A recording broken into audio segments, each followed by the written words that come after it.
Qui sont ces 5 membres des Hells Angels qui font toujours face à la justice? De quoi sont-ils accusés? Alors les 5 sont accusés de meurtre et de complot pour meurtre. Alors en tête, on a Claude Berger, c'est le membre fondateur en fait du chapitre des Hells Angels de Sherbrooke. C'est l'ancien trompettiste en fait de l'Orchestre symphonique de Québec, un ancien professeur de musique, oui.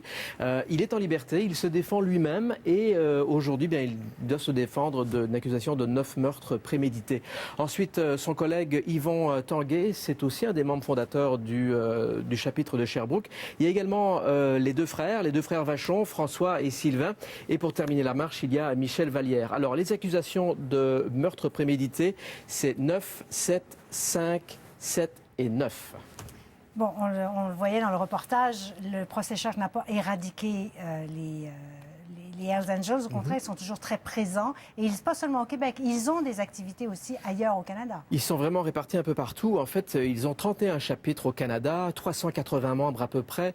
Majoritairement, ils sont situés en Ontario avec 13 chapitres, 150 membres, une centaine de membres également en Colombie-Britannique. Il y a 5 chapitres du côté de l'Alberta, quelques-uns également, une petite poignée en Saskatchewan et au Manitoba. Et puis au Québec, écoutez, il y avait 5 chapitres. Il en reste seulement un qui est encore ouvert.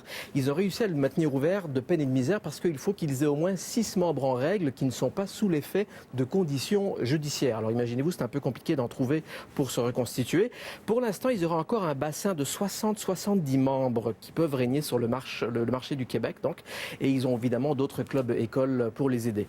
Et là, on voit qu'ils ont aussi de la concurrence au Canada. Ils ne sont pas tout seuls à se partager. Ils ne sont pas tout seuls. Bon, évidemment, il y a les Bacchus qui sont dans les Maritimes. Ensuite, il y a les Outlaws et les Vagos. Et puis, tout récemment, depuis cette année, il y a 2 autres qui viennent d'entrer sur le marché. Un groupe australien et un groupe des Pays-Bas.